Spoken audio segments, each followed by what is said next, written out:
Halo para pejuang ASN.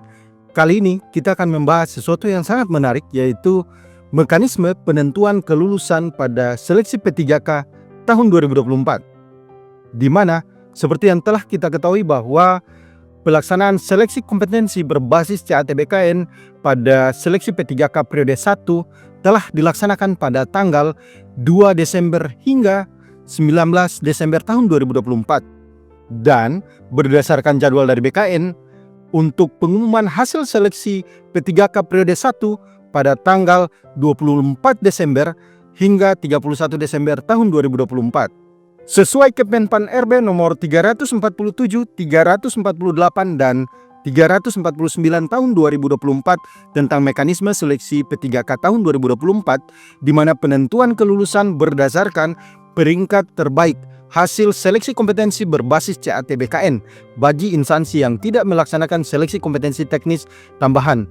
Kemudian diprioritaskan, di mana urutan prioritasnya yaitu yang pertama untuk guru ialah P1 pada seleksi P3K tahun 2021.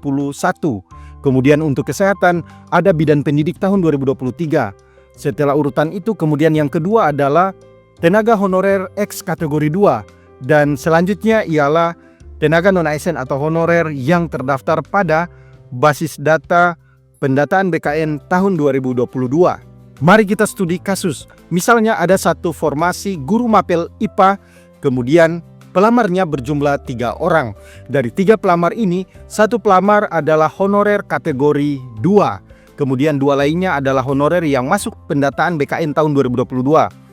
Urutan penentuan kelulusan atau prioritasnya ialah meskipun pelamar yang THK 2 ini nilainya paling rendah atau urutan 3, tetap dia lebih dulu yang mengisi formasi pertama atau yang lulus pada formasi guru mapel IPA tersebut. Studi kasus lainnya di mana ada formasi 3 kebutuhan, yaitu jabatan operator layanan operasional di Dinas Pekerjaan Umum. Jumlah pelamarnya 6 orang. Dari jumlah pelamar 6 orang ini, semua kategori pelamarnya ialah yang terdaftar di database BKN tahun 2022. Tidak ada X kategori 2-nya. Nah, penentuan kelulusannya ialah di ranking berdasarkan nilai terbaik hasil seleksi kompetensi. Mana yang nilainya urutan 1 sampai dengan 3 ini yang lulus mengisi formasi tersebut. Ini jika kasusnya tidak ada THK 2. Namun, jika jumlah pelamar sama dengan jumlah formasi kebutuhan atau jumlah pelamar lebih sedikit dari jumlah formasi kebutuhan, maka semua pelamar ini akan lulus untuk mengisi formasi kebutuhan tersebut.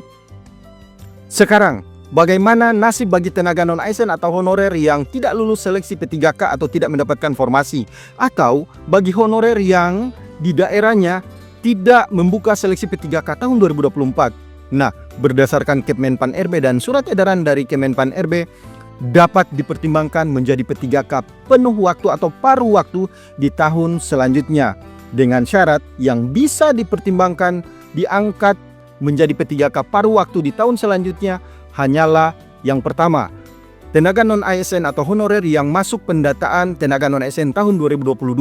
Yang kedua ialah tenaga honorer atau tenaga non-ASN yang telah mengikuti seleksi P3K baik periode 1 ataupun periode 2 pada tahun 2024 ini. Dan ini dilakukan dan pemetaannya dikonfirmasi melalui aplikasi verifikasi BKN melalui surat edaran Kemenpan RB. Pengangkatan P3K baik penuh waktu dan paruh waktu di tahun selanjutnya sangat tergantung dari pertimbangan kemampuan fiskal atau kemampuan anggaran tiap instansi atau daerah. Kemudian juga berdasarkan perhitungan dari kebutuhan ASN, yaitu anjap ABK di tiap instansi masing-masing. Jadi ini sangat tergantung dari kebijakan tiap daerah atau tiap instansi melalui pejabat pembina kepegawaiannya, yaitu menteri, gubernur, bupati, dan wali kota. Jadi sudah paham kan bagaimana mekanisme penentuan kelulusan P3K tahun 2024? Pertanyaannya, apakah kalian masuk di peringkingan? Silakan dihitung sendiri hasil seleksi kompetensinya, dan jangan lupa tetap menunggu pengumuman resmi dari instansi masing-masing pada tanggal 24 hingga 31 Desember tahun 2024. Baik, silakan tulis di kolom komentar. Next time kita bahas apa lagi terkait seleksi CPNS, P3K, dan penataan atau penyelesaian tenaga non-ASN atau honorer.